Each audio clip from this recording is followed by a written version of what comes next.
I will be talking about the device which we keep here and the data we collect. They showed a graph yesterday after the session. What is that device and what is the data that we are collecting? What does it indicate? I'll try to briefly talk about it.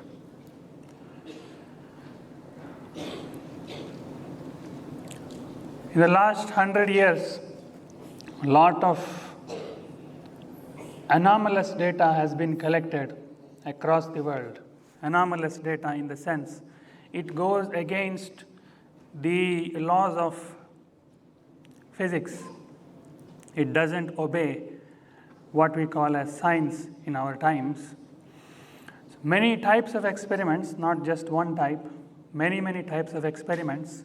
Even in the field of medicine also, what mainstream medicine says does not fit into some of the individual case studies that have been seen across the globe. Miraculous healing that suddenly happens to people. Similarly, in mainstream physics, whatever mainstream physics says cannot explain some of the anomalous findings. I will not explain the technicality of that graph, but what is it that we are plotting there and what it indicates. If we toss a coin 1,000 times, a coin if you toss 1,000 times, you would expect approximately 500 heads and 500 tails. Because tossing of the coin, the outcome is random. You cannot predict that outcome. Because it is random, because you are not controlling it, statistically, when you have a large amount of data for it, it will be equally probable, 50%. Individual outcome of the toss you cannot predict. But if you say I will toss 1,000 times, can you predict? To some extent you can predict. Out of 1,000 tosses of the coin, there will be nearly 500 heads that you can predict. Whenever something is truly random, statistically you can predict the outcome of it when it happens for a large number of times. In the case of coin, the randomness is not because the coin is random. The randomness is because we cannot calculate all the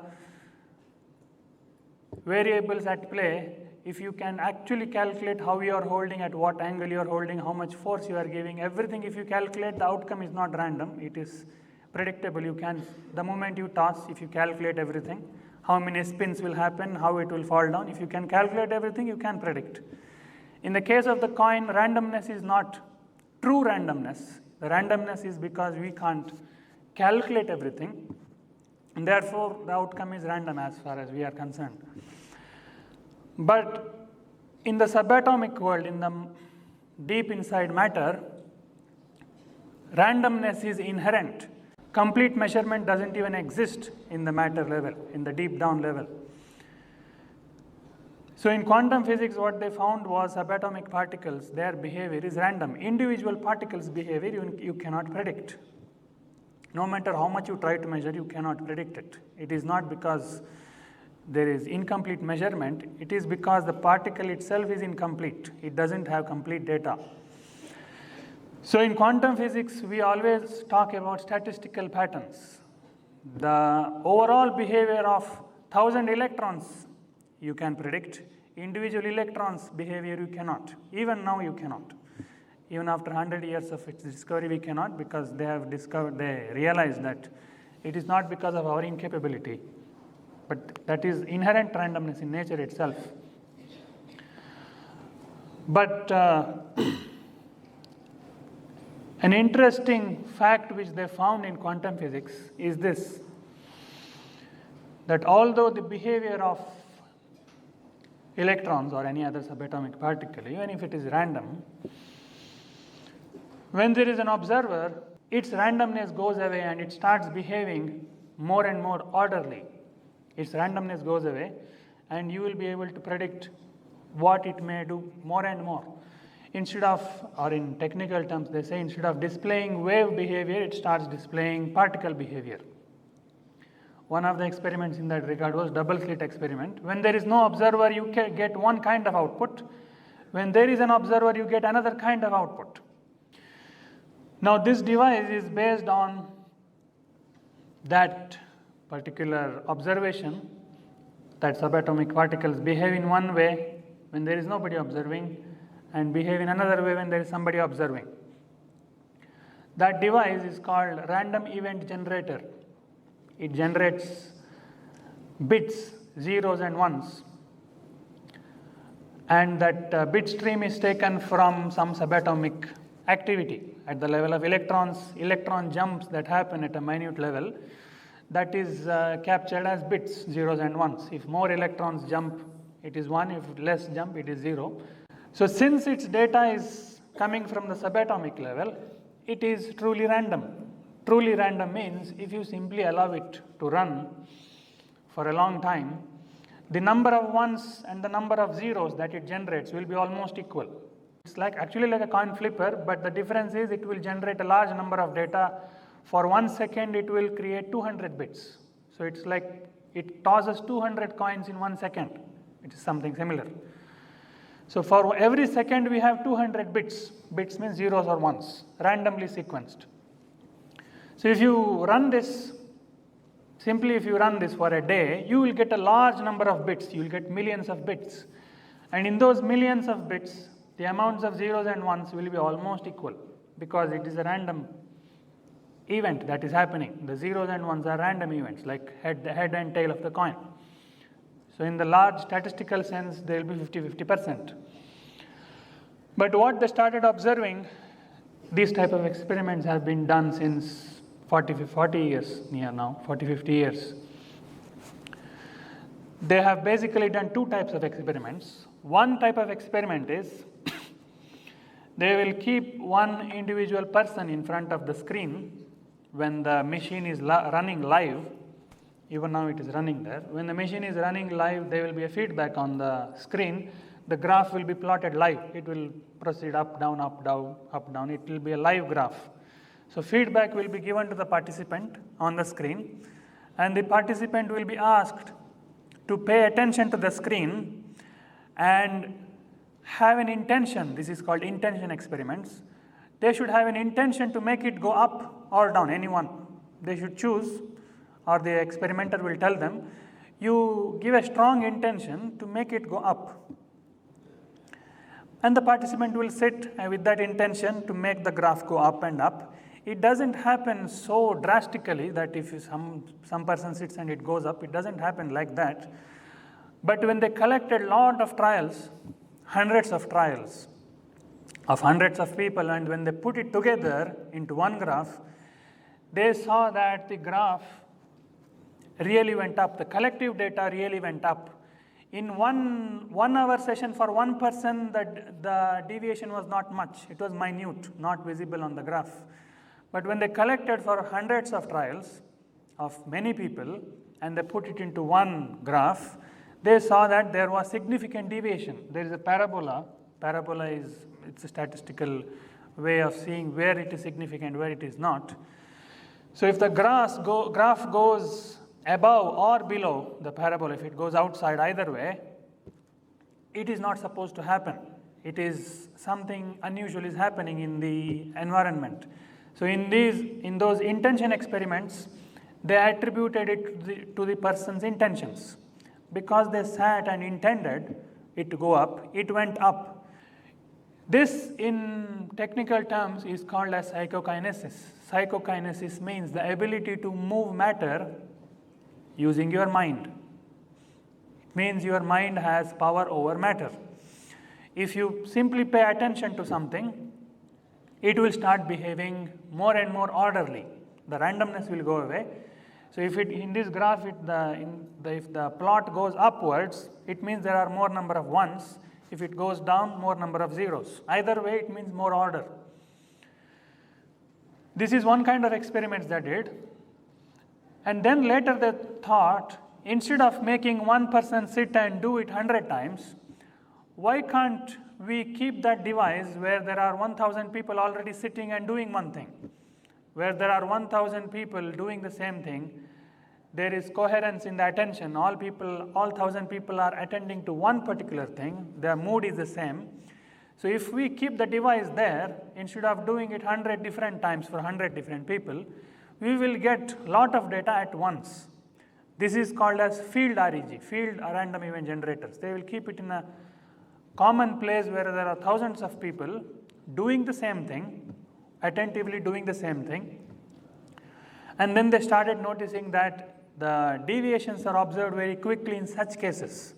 For example, in this hall there may be 300 people, 200 to 300 people. If these 200 to 300 people engage themselves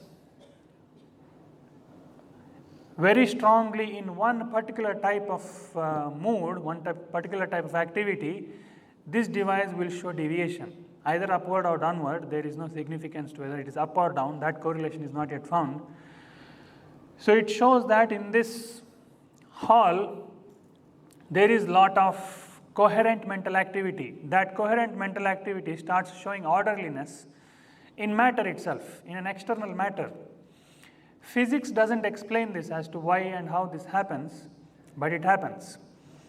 Just by sitting there, just by being concentrated, you are influencing some device that is running next to you. You are not even intending to influence it, but it gets influenced.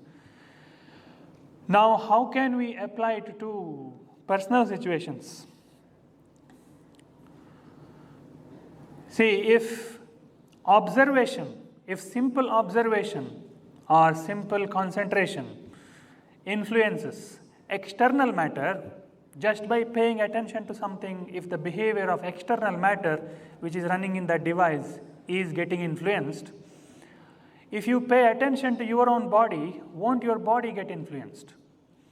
It's now an external device, and if you simply pay attention to it, it responds and starts behaving more orderly. Its randomness goes away and it becomes more orderly. In your DRT, if you pay attention to your kneecaps or your thigh muscles, won't your cellular activity in your body become orderly? If external matter can respond to your mind, why can't your own internal matter respond to your mind? In all the yoga practices, therapy or otherwise, we always say, be aware, pay attention to this, observe this, observe this, observe this. This word you will hear hundreds of times if you go through yoga classes in the whole day. Observe and observe and observe. Why are they asking you to observe so many times? What is so special there? It is not because there is, it is very interesting for you. Of course it is not. This is one irony actually. When we say to somebody else, I love you very much, I like you very much, it immediately means that we like spending time with them. When we say I love you to somebody, it automatically means we like spending time with that person. We like paying attention to that person, we like listening to that person. That is what love actually means. But if you tell to somebody, I love you very much, and if you don't pay any attention to them, if you don't listen to them at all, but simply go on saying I love you very much, it doesn't make sense. If you love somebody, you will pay attention, you will listen to them. In the case of our body, there is a slight hypocrisy that we all do. We all say I love my body. All of you love your body? Or is there anybody who is already beyond your body here? All of us love our body. There is no second thought about it. All of us love our body. And in DRT, in Shavasana, we are asking you to observe your own body from toe to head, and it becomes boring for many. I'm not telling everybody. You will start from the toe. The moment you come to kneecap, you will go somewhere. Meaning, you are not finding it interesting to spend time with your own body. It's hypocrisy. Then you should not say, I love my body. If you really love your body, you should be able to pay attention for 10 minutes to it. We are not asking for 100 hours. 10 minutes in DRT, we are asking you to pay attention to your body. When the instructor is telling you pay attention to the toes, he is not asking you to pay attention to his toes. He is asking you to pay attention to your own toes. your own calf muscles, your own kneecap. He is asking you to pay attention. And that itself becomes boring. It should not. If you really love your body, it should not be boring. So if you simply pay attention to all the body parts, you are influencing them. If you can influence external matter just by observing it, you can for sure influence your inner matter also. Influence in what way? It will become more orderly. Whatever disorder exists there will become more orderly just by observing. The more keenly you observe, the more peacefully you observe it, it will become more orderly. So in yoga practices, awareness is the key component in most of the practices that we do. Awareness is there, not most, all practices. Observation is key, and most of the times what is observed is your own body, your own breath, the sound that you are making. So that is one key component of yoga therapy also. There is another experiment which has been conducted, something similar, not with this device but something similar. The double slit experiment. Double slit experiment is also with electrons. Very recently, a man called Dean Radin, who is a pioneer in such kind of experiments, he performed an experiment with the double slit experiment. Similar double slit arrangement, something similar to this. But the additional thing that they did there was that one part of the experiment, they used meditators, long-term meditators. I don't know what kind of meditators he chose, but meditators who had long-term experience in some kind of meditation practice. So a group of meditators were chosen, and they were asked to observe the double slit arrangement when the experiment is happening. And the other part of the experiment was non-meditators who did not have any much experience in controlling and regulating their own mind. They both the groups were asked to do the same thing at different times with the same experimental arrangement, and they clearly saw a distinct difference between the output of meditators and non-meditators data. Meditators, both the groups observed. They did not do anything, just observed the arrangement. But meditators' data showed significant changes. From random behavior, it became more orderly. Whereas non-meditators' data, it did not become that orderly. It became, but the extent was very less. So what it shows is the potentiality, the seed of mental power is there in all of us, but it is very faint. It is not manifesting in its full glory. If you meditate, if you try to regulate your mind, and if you gain some mastery over it, matter around you, external matter around you will respond more. That's what that experiment showed. Meditators were able to change the data just by looking more than non-meditators. There was a clear difference between the two groups. So here, in intention REGs, when one person looks at the graph and tries to change it, very faint fluctuation is seen in one person, not because the machine is not responding well, but because an individual person, most of the people now don't have the ability, they have not harnessed their mental powers. So for one person it doesn't show much. But if we really had some yogi who had harnessed his mental powers, if they probably sit in front of this machine, they can make it deviate in 1 minute. They will have more, they can bring more orderliness into the matter around them and to themselves also. Because their mind is ordered, matter around them is also ordered. Life around them is also ordered. So these experiments basically show, they indicate mind over matter.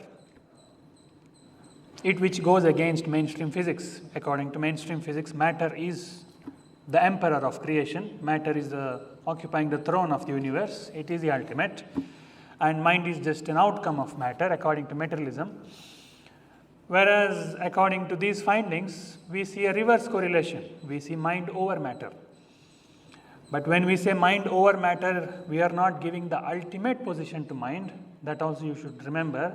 In our culture, mind was never given the highest position. In Western cultures, they give, in some places, they give highest position. Mind is everything. Mind means everything. In Eastern cultures, it is not so. Mind is above matter, yes, but still it is an intermediate state. You are not your mind also. You are much more glorious than the mind also.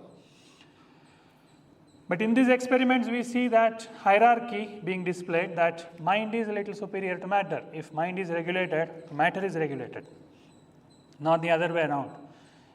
Normally, we think if mind is defined by matter, but here it says mind defines matter. You can apply it to another concept in therapy, in medicine, about genetics. People say genetics define me. Whatever my heredity is, that is what I am supposed to be. No, it has been shown clearly in the last 10 years. If you are willing to do the right things, if you are ready to change your lifestyle, if you are ready to breathe properly, if you are ready to eat properly, your genetics also will change. Matter doesn't define you, you can define matter. And they have gone up to the extent now of saying, regarding genetics, I think Wisconsin's Institute of some Medicine Institute hospitals, they found this, that if you change your thinking pattern, your genetics changes. If you just change the way you think, your genetics will change. So don't get stuck with that old argument that my father gave me these genes and therefore I am like this. That's all outdated arguments. If you are willing to do the right things, if you can think, if you can change your thinking, if you can change your breathing, if you can change your food, if you can change your physical activities, your genetics will change. It has been they have shown it through experiments. If you are interested, you can see the experiments conducted by Dr. Dean Ornish, one kind of experiments conducted by him. So matter, genetics does not define you, you can define it. The writing is in your hands. It is like a record, and the record can be changed. If you want, it can change. It's not some Supreme Court judgment that you are carrying, material judgment. If you are willing, it can change. So there are so many experiments of this type which show that matter is actually the most superficial layer of existence, not the most fundamental. Mind is above matter, and there is something above the mind also. You are above the mind also. That's a different thing. But these experiments show at least that mind is above matter. So let us not fall into the weakness of telling that however matter is, that is how I am. It is wrong. If you are willing to put efforts, you can change. You can change the matter in your body and around. These experiments show that you can change matter around you, outside of you. So naturally, you can change within you very easily. It should be in more control of you than the matter outside of you. Thank you.